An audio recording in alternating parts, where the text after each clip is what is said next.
Vamos a entrar aquí en materia, a compartirles esta palabra que hemos venido siguiendo ahí en el libro de Samuel acerca de la historia de David. Y aquí hay un interludio en la vida de David. ¿Qué es un interludio? El interludio es una pausa, se usa en la literatura, se usa en la música, es una pausa en la vida. Yo creo que todos tenemos interludios en la vida, es ese momento donde como que hemos terminado algo, como que hemos pasado una etapa. Bueno, aquí hay un interludio en la vida de David, donde está acabando una etapa, ¿sí? Ya se ha consolidado de una u otra manera su reinado en la batalla, y de pronto aquí se está sentando a decir qué más hay que hacer. Segunda de Samuel 7, versículos del 1 al 3 dicen de la siguiente manera: una vez el rey David se hubo establecido en su palacio, el Señor le dio descanso de todos los enemigos que lo rodeaban.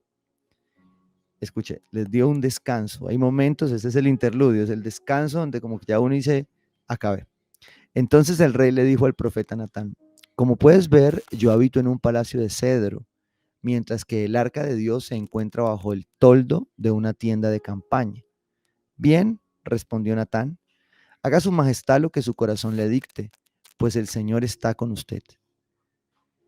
Y aquí, entonces, llegaba a este espacio, a ese interludio de la vida de David, a entender que a veces nosotros necesitamos detenernos para empezar a pensar en nuevos planes. Y cuando vemos este plan de David hasta aquí, pues uno podría llegar a pensar como el profeta mismo lo está pensando. Dice, bien, respondió Natán, haga su majestad lo que su corazón le dicte, pues el Señor está con usted. Si he tenido el respaldo de Dios en la batalla, si Dios me ha respaldado, ¿por qué Dios no habrá de respaldarme en algo tan bien intencionado y tan loable como construir un templo al Señor? ¿Por qué Dios no ha de respaldarme para construirle a Dios algo especial? Si ya me respaldó en lo mínimo, ¿sí? En tantas cosas grandes, ¿por qué no ha de respaldarme eso? Y yo creo que usted como yo hemos tenido situaciones como estas, ¿sí? Situaciones donde hemos tenido una buena intención, ¿sí? Una buena intención. Sin embargo, es allí cuando nos detenemos eh, y analizamos este versículo a la luz de lo que continúa adelante, ¿sí? Adelante, el profeta Natán de pronto se acuesta convencido de que era la voluntad de Dios y resulta que al final eh, no era una buena decisión, ¿sí? Era una buena intención, pero era una mala decisión. Y de pronto aquí el profeta recibe de parte de Dios la voz de Dios diciendo, muy, muy bonito, muy buena intención, de muy buen corazón, pero eso no es lo que yo quiero para ti, dice el Señor. En esta etapa, tú has hecho muchas cosas buenas, has sido un hombre conforme a mi corazón, pero ese templo no es tu asignación. Esa es la asignación de tu hijo. La va a terminar otro. ¡Wow! Y allí, pues, se tiene que detener y decir, oye Dios, pero pues, era una buena intención. Y llegaba obviamente pues a la conclusión de que no toda buena intención es una buena decisión, ¿sí? No toda buena intención es una buena decisión. Pero nos quedamos entonces pensando un poco sobre qué entonces debía pasar, ¿sí? ¿Qué entonces debía pasar? Y eso me llevaba a un salmo, al Salmo 33, que dice, el Señor frustra los planes de las naciones, desbarata los designios de los pueblos, ¿sí?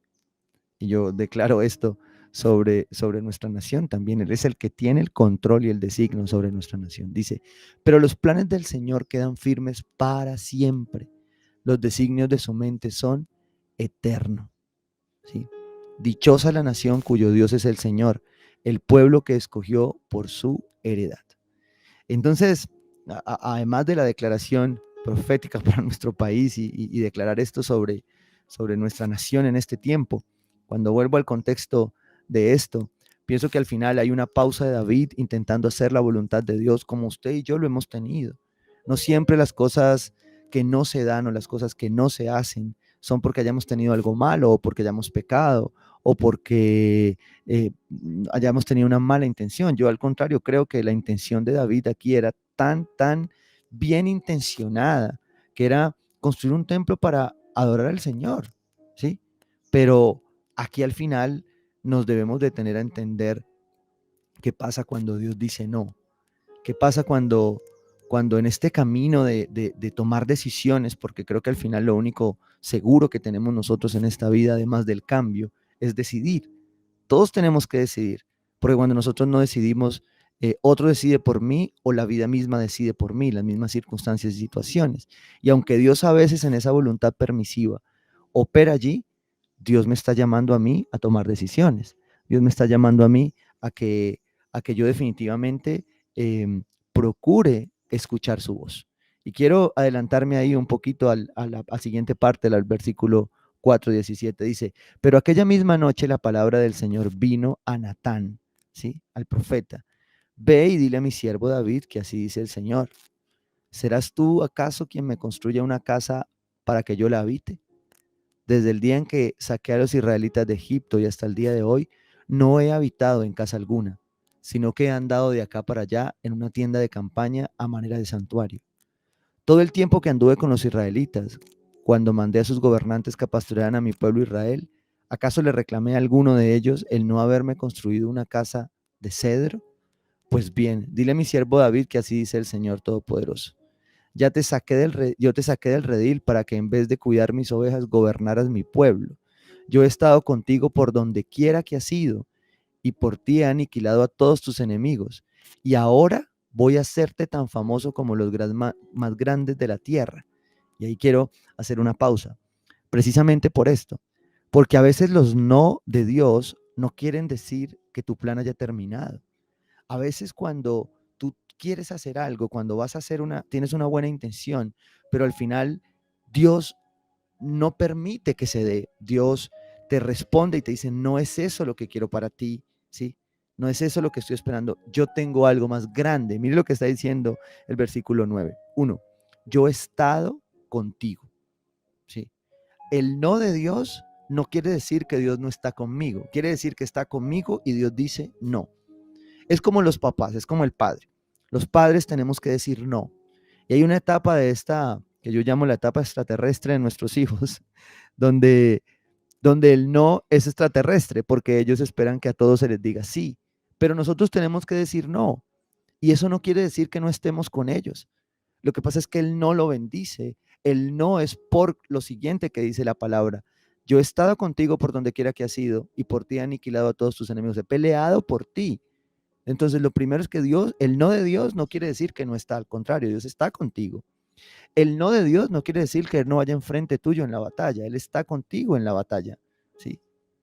Y por último dice, y ahora voy a hacerte tan famoso como los más grandes de la tierra, ¿sí? Es decir, un no de Dios, bien entendido en la voluntad buena, agradable y perfecta de Dios, es el potencial para algo más grande. Hay momentos donde Dios dice un no o donde Dios dice espera porque tengo algo más grande. Y en ese no tienes que recordar siempre que Dios estará contigo y peleará contigo. Me encanta este pasaje más atrás de la Biblia donde dice quédense quietos, ¿sí? Yo pelearé por ti. En este mundo donde nadie se puede quedar quieto, quedarse quieto es una locura. Pero Dios le dice a sus hijos en algunos casos, quédense quietos que yo soy el que voy a pelear. Pero ahora nuestra quietud en Cristo es quédense quietos y oren, quédense quietos y ayunen, quédense quietos. ¿Qué estamos haciendo nosotros como iglesia en este momento? Quedarnos quietos. Quisiéramos intervenir, quisiéramos hablar. Yo en estos 3 días he tratado de no estar en las redes sociales. Y créanme, siempre ayunar redes sociales es un descanso para el alma, ¿sí? Y sobre todo en estas épocas tan turbulentas, donde uno pasa y lee cosas, escucha cosas que uno dice, wow, ¿qué es esto? Bueno, Dios a veces dice no. Dios a veces dice no. Y este ejemplo de David, un hombre conforme al corazón de Dios, un hombre que tenía una buena intención, pero Señor, yo te quería ayudar.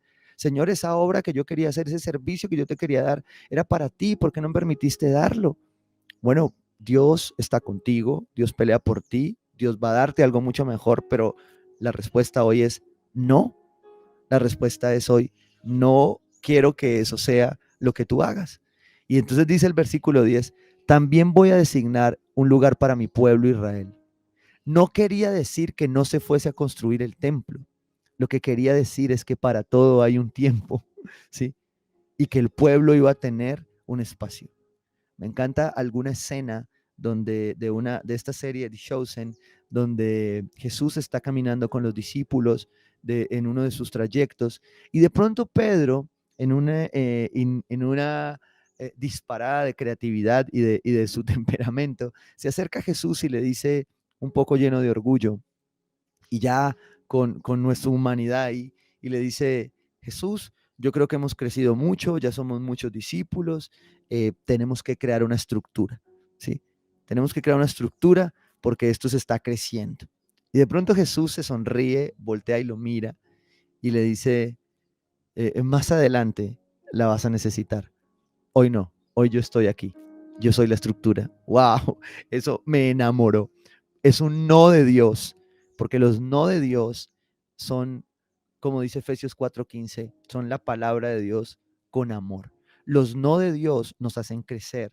La palabra de Dios dice, eh, y conocerán la verdad con amor y crecerán en todo hasta ser como aquel que es la cabeza, es decir, Cristo. Los no de Dios nos hacen parecernos más a Dios, ¿sí? Y por eso creo que Jesús nos modela cómo apelar a esa voluntad cuando no estamos viendo el resultado, cuando no vemos, ¿sí? Ahí operamos en el sentido común, no podemos salir, no podemos viajar, no podemos hacer esto, el presupuesto no nos da. Y yo creo que a veces esas limitaciones que nos obligan a decir no son el susurro de Dios guardándonos, recordándonos que Él está con nosotros, recordándonos que Él pelea por nosotros, pero recordándonos que hay algo mucho más allá y como lo hemos aprendido, hay algo que está mucho mejor por venir, que tiene que ver con Jesucristo, tiene que ver con lo que Él es en nuestra vida. Entonces, cuando pensaba en esto, decía, ¿cómo sabemos? ¿Cómo aprendemos? ¿Qué es? ¿Cómo sabemos a detenernos ante el no, a escuchar a Dios? Y recordaba la ilustración del domingo acerca del GPS. Y es que los no de nuestra vida sencillamente son pasones a veces de nuestra intención, de la vía, donde estamos recalculando. Y yo quiero decirte esto, creo que alguien necesita escuchar esto. No es que hayas terminado, no es que no puedas, no es que debes dejar tirado porque tú no vas a poder o no eres capaz. Lo que pasa es que en la vida en Cristo muchas veces hay que recalcular, porque nuestro corazón a veces se envanece, se llena de orgullo porque ya va tan enfocado que puede llegar a pensar que soy yo. Y a veces Dios coge, no, por acá no, y no, yo no, pero será, no, es que es guerra, es oposición. No, a veces no es oposición, a veces es un no de Dios, a veces es espera. Yo tengo mi voluntad, es buena, agradable y perfecta. Yo quiero sencillamente que camines escuchando mi voz. Y eso me hizo recordar un poema. Yo soy mucho de poemas. El pastor Esteban es mejor en esta área que yo, pero este poema me encanta. Creo que todos tenemos, está también en una canción de Joan Manuel Serrat y se llama, y este es un poema de Antonio Machado. Y creo que cuando le preguntaba al Espíritu Santo acá un poco acerca de cómo se aprenden los no de Dios, la enseñanza es que solo hay que caminar. Y este poema hermoso de Antonio Machado dice más o menos así: caminantes son tus huellas, el camino y nada más. Caminante no hay camino, se hace camino al andar. Al andar se hace el camino y al volver la vista atrás se ve la senda que nunca se ha de volver a pisar. Caminante no hay camino, sino estelas en el mar. ¿Sí? Qué hermoso poder ver la voz a través de otras personas y poder entender que, como David nos muestra aquí, hay un momento donde Dios dice no y hay un momento donde seguramente tú no hiciste nada malo, tú no hiciste nada que esté en contra de la palabra de Dios, pero la voluntad de Dios, que es soberana, que es agradable y que es perfecta, pues se va a hacer en nuestras vidas. Y se va a hacer conforme Él lo necesita y conforme a sus tiempos. Entonces, qué bueno poder sacar de este pasaje, de esta vida, de esta parte de la vida de David, un entender que a veces es solamente recalcular en el propósito de Dios para tu vida. ¿Cómo? Caminando, día a día, paso a paso, examinando nuestro caminar día a día. Yo quiero contarte una anécdota. Cuando nosotros estábamos en el proceso de saber qué debíamos hacer, si debíamos tener iglesia, si debíamos ser pastores, qué debíamos hacer. Y le preguntábamos mucho a Dios, intentando hacer su voluntad. Teníamos mucho temor, no solo de hacer la voluntad de Dios, sino de pronto meter nuestras vidas, nuestros hijos, nuestra familia en algo que no era de Dios. Y recuerdo muy bien que yo me fui y le dije a mi esposa, en mi hacer, en cabeza de la casa, guiar, buscar la dirección de Dios, yo le dije a mi esposa, me voy a sacar la visa del niño. En ese momento estaba solo Daniel, Valeria ya la tenía, y dije, voy a sacar la visa del niño. Yo siento que Dios me está diciendo que nos va a mover. Y yo creo que Él nos va a llevar a una tierra nueva. Y yo saqué la visa entendiendo que era eso. Pero resulta que al final no era la tierra nueva que yo creía, sino la que Él creía. Y eso es sencillamente un no de Dios a lo que yo creo bien intencionadamente, pero un Dios está contigo, Dios peleó por mí y Dios me llevó a algo mucho mayor a lo que yo creía o tenía en mente, ¿sí? Porque a veces ese es el tema. Nosotros nos frustramos en nuestra alma en este punto de la decisión. Yo terminar de leer aquí cómo esta promesa de Dios para David no es un no eh, de maldad, no un no porque hiciste lo malo, hiciste esto, no. Dice ahí que Él estaría con él, que Él pelearía con él. Dice aquí el versículo 12, cuando tu vida llegue a su fin, ¿sí? Perdón, desde el día en que te nombré gobernante del pueblo de Israel y te daré descanso de todos enemigos, pero ahora el Señor te hace saber que Él será quien te construya una casa. Cuando tu vida llegue a su fin y vayas a descansar entre tus antepasados, yo pondré en el trono a uno de tus propios descendientes y afirmaré tu reino. Miren, los no de Dios no terminan con nosotros. Los no de Dios muchas veces van a afinar para llegar al propósito eterno, ¿sí? Y lo hablaba con un gran hombre de Dios ayer. Es muchas veces nosotros nuestros planes hoy los tenemos que afinar por el propósito generacional que tenemos del reino. Porque todo lo que construyamos hoy, tal vez otro lo va a construir, ¿sí? Y a veces nosotros sencillamente tenemos que impactar nuestra vida del Espíritu Santo para tomar decisiones que nos lleven a hacer la voluntad de Dios en lo posible, en lo que en su voluntad se afirma. Dice, yo seré su padre y él será mi hijo. Así que cuando haga lo malo lo castigaré con azotes como lo haría un padre. Sin embargo, no le negaré mi amor, como se lo negué a Saúl, a quien abandoné para abrirte paso. Sin embargo, no, perdón, sin embargo, tu casa y tu reino durarán para siempre delante de mí. Tu trono quedará establecido para siempre. Natán le comunicó todo esto a David tal como lo había recibido por revelación. Hay algunos no de Dios que son revelados, que van a ser revelados a nuestra vida, que van a ser revelados para lo que Dios dice. Y allí tenemos que estar sencillamente, como decía el poema, caminando día a día y siendo observador de lo que Dios va disponiendo cada día. A mí me encanta ver cómo Dios empieza a meterse en la vida de una persona y la persona empieza a ver respuestas en oraciones simples, pero tal vez de otra forma. Y cada detalle de esos conjuga definitivamente lo que Dios quiere hacer para nosotros.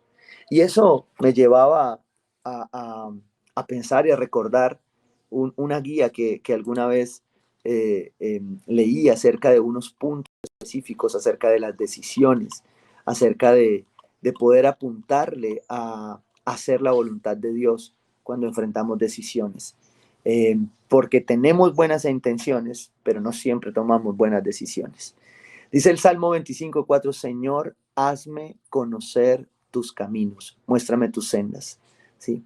Cuando uno ora esto, cuando uno más bien aprende a decir de otra manera, Dios está haciendo algo diferente, Señor, enséñame a hacer tu voluntad, más bien examino cada día, mantengo fresco, encendido el fervor, ardiendo por Dios para aprender y hacerlo. Y más bien aquieto mi mente un poco y puedo parar y decirle, Señor, ¿esto es lo que tú quieres? ¿Cuántas veces se lo pregunto yo a Dios? Usted tiene la oportunidad hoy seguramente ante alguna decisión de preguntarle de aquí hasta que Él le confirme o hasta que se den las cosas. ¿Esto es lo que tú quieres? ¿Este es tu plan? Si no lo es, hazme sensible a tu dirección. Afina tu GPS en mí. dice, es lo que está intentando decir. Y este salmo, el Salmo 25:4, dice, Señor, hazme conocer tus caminos, muéstrame tus sendas. Y cada vez que te enfrentas a la necesidad de tomar una decisión sobre cualquier cosa, creo que estas preguntas son sabias. Te las voy a dar a nivel de clave, a nivel de punto. Lo número uno es, ¿has orado al respecto? Y yo quiero que te detengas acá un poco. Cuando te estoy diciendo, ¿has orado al respecto? Lo que te estoy diciendo es que verifiques si oraste. No es que oraste en los alimentos, ahí oraste por eso. No, oraste es que oraste, clamaste. Oraste, hiciste un ayuno, entraste en vigilia una noche para pedirle dirección al Señor. ¿Has orado al respecto? Bueno, pregúntate eso hoy, ¿sí? Dios ahí en la oración confirma y respalda tus planes. ¿Es coherente con la palabra de Dios? Sí, yo creo que muchas cosas pueden ser coherentes con la palabra de Dios. Y si no son coherentes, ahí ya no sigas preguntándote. Corta y punto. Tres, si lo llegaré a hacer, estoy seguro de que mi vida seguirá siendo un buen testimonio de cristiano. Y esa es una muy buena pregunta. Tal vez un poco religiosa para muchos, pero es que cuando oramos, cuando oramos para pedirle a Dios esto, si hay una decisión que estoy tomando me va a alejar de Dios, me va a alejar de mi testimonio como hijo de Dios, yo debería pensarlo, recalcularlo. Cuarto dice, ¿será glorificado el Señor? Sí. Es lo que tienes que preguntarte, si esto lo va a glorificar, o si esto busca es glorificar tu, tu nombre, tu vanagloria, tu posición. El quinto es actúo responsablemente. He revisado los pros, los contras, lo que yo he llamado el sentido común, ¿sí? Porque hay decisiones de fe, yo estoy convencido, creo, soy poderosamente obediente a la fe cuando Dios me da una instrucción, pero hay cosas que tengo que preguntarme si son razonables. Y es lo que siempre le digo a las parejas cuando se van a casar. ¿Es razonable? Tú trabajas, ella trabaja, uno trabaja y con lo que uno trabaja van a poder subsistir y vivir o qué van a vivir. Hay razones, hay sentido común, aunque a veces sea el menos común de los sentidos. En el caso de situaciones que podemos estar tomando como una oportunidad, ¿es real esa oportunidad? O sea, hay una oportunidad real en eso que estoy decidiendo, ¿sí? O realmente lo único que estoy haciendo es cambiar billetes por monedas. Es que al final a veces las oportunidades dicen por ahí que las pintan calvas, ¿no? Entonces, es una oportunidad real. Este de los últimos puntos importantes, ¿cuál es la opinión de aquellos parientes y amigos que pueden emitir un consejo imparcial y desapasionado sobre el tema? Pregúntale a alguien que no tiene nada que ver contigo, que no tiene nada que ver con el tema. Sí, allí hay respuestas. Allí hay respuestas. Obviamente, pregúntate y asesórate de quienes tienen el conocimiento, ¿sí? De quienes han vivido la experiencia. Voy a ponerte un ejemplo en este momento donde muchas personas están migrando, están tomando decisiones definitivas de cambio de vida. Escuchar voces en este entorno es elemental, o sea, es decisivo. Y esto tiene que ver también con escuchar al que le ha ido bien y al que le ha tocado muy duro y al que le ha ido muy mal.